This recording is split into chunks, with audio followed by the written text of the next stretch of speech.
watching the station covering all of the DMV. This is DC News Now.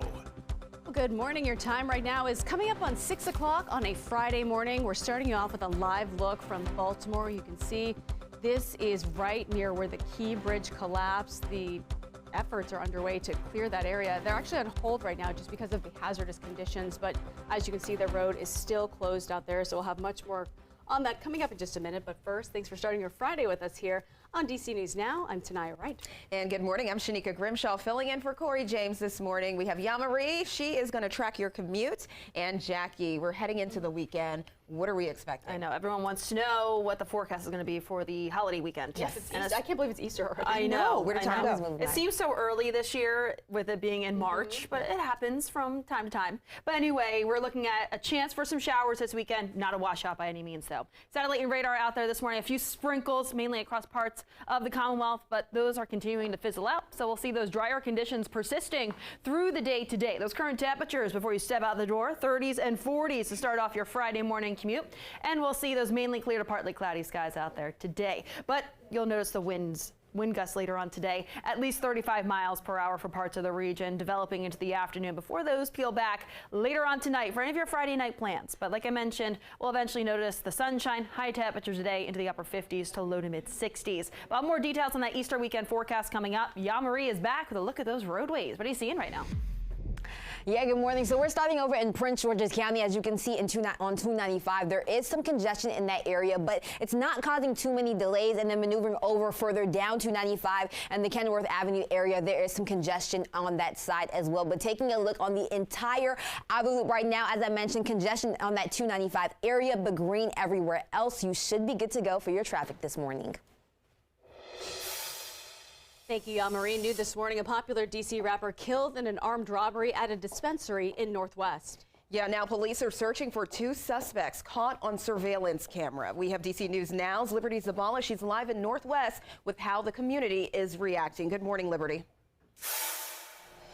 Shanika and Tanaya, there has just been an outpouring of mourning and outrage on social media over the killing of this local rapper known as Phil the Future. Many are calling this just another senseless act of violence. Take a good look at your screen. Do you recognize these two suspects?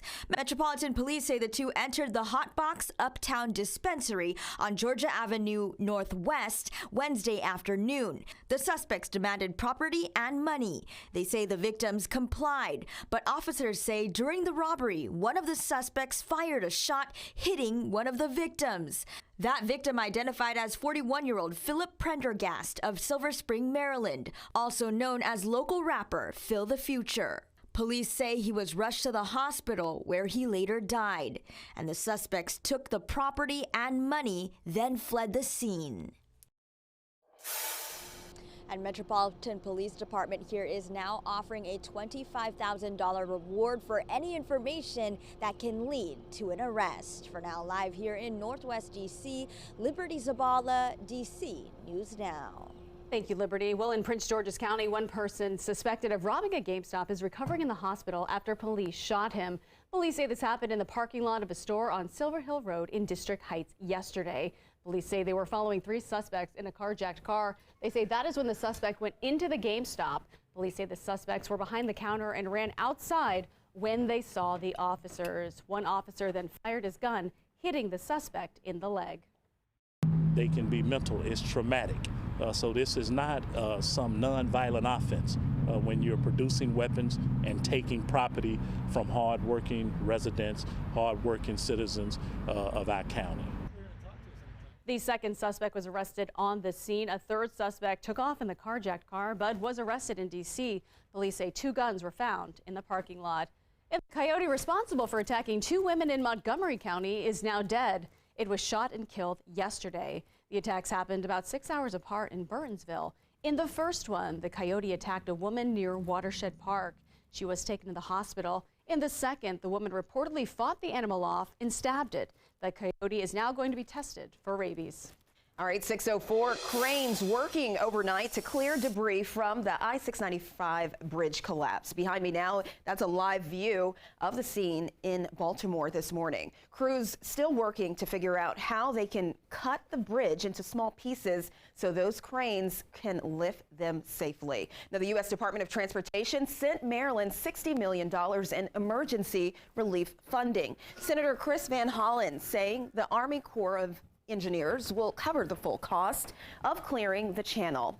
And Governor Moore instructing his team to focus on 4 main objectives. They are to continue recovery, clear the channel and open the port, take care of families, workers, businesses, and first responders affected by the collapse, and finally to rebuild the Francis Scott Key Bridge. Our number one priority, which is to reopen the Port of Baltimore. We're going to do that in some steps. According to the Coast Guard, dive operations and vehicle recoveries are currently on hold. They say the wreckage is causing hazardous conditions in the water. And authorities scrambling to redirect shipments heading to the Port of Baltimore in efforts to minimize harm on the economy. The port is a multi-billion-dollar hub for imports of cars, construction, equipment, and coal. One expert suggests it could take between 3 and 6 weeks to make the channel passable again. Port workers say that isn't fast enough. My best intelligence is that it'll take between 3 and 6 weeks to make the channel passable. I need help now. My people need help now. I've said it before, I will say it again, and I will keep on saying it. This is not just about Maryland. This is about the nation's economy. Both the Department of Transportation and the state of Maryland are considering sending resources to workers who lose wages. All right, 6:06, breaking news this morning. D.C. police confirming a 12-year-old girl is now in the hospital after being shot in the leg. This happened near the intersection of 5th Street and Peabody Street in Northwest. Again, this all happened at about 3:30 this morning. Police still searching for a suspect. They do believe that suspect is armed. We will, of course, have updates for you on air and online as we continue to learn more. In Virginia, Governor Glenn Youngkin vetoed legislation to legalize and establish a recreational cannabis market, saying it would endanger Virginians. In 2021, Virginia legalized cannabis, allowing people 21 and older to buy it at dispensaries through the state's medical program. Following this veto, they will not be able to buy it for recreational use. The bill would have allowed large retail cannabis sales to start in May of 2025 and applications for dispensaries in September.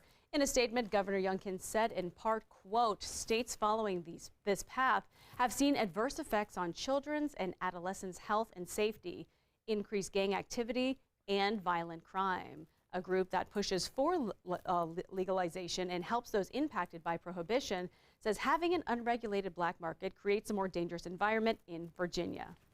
Not a total surprise, but that does not make our disappointment any less. The list that he gave is a long list of misinformation, to be very honest, and that there is a lot of research that shows that regulated and tested marijuana will create a safer environment for all people, including our youth. Without 2/3 majority in Virginia's General Assembly, Democrats cannot override Youngkin's veto. The group says they're not giving up and they will be back next year and then again in 2026 when they say Virginia will likely have a new governor. And Governor Youngkin also vetoed a bill raising the minimum wage to $15 an hour by 2026. He said it would hurt small businesses and farmers. Democrats in the General Assembly say the increase will help people pay for housing, food, and health care. The state's current minimum wage is $12 an hour. A state report released last year found that a single adult living in the Commonwealth needs to make about $19 an hour to afford their basic needs. All right.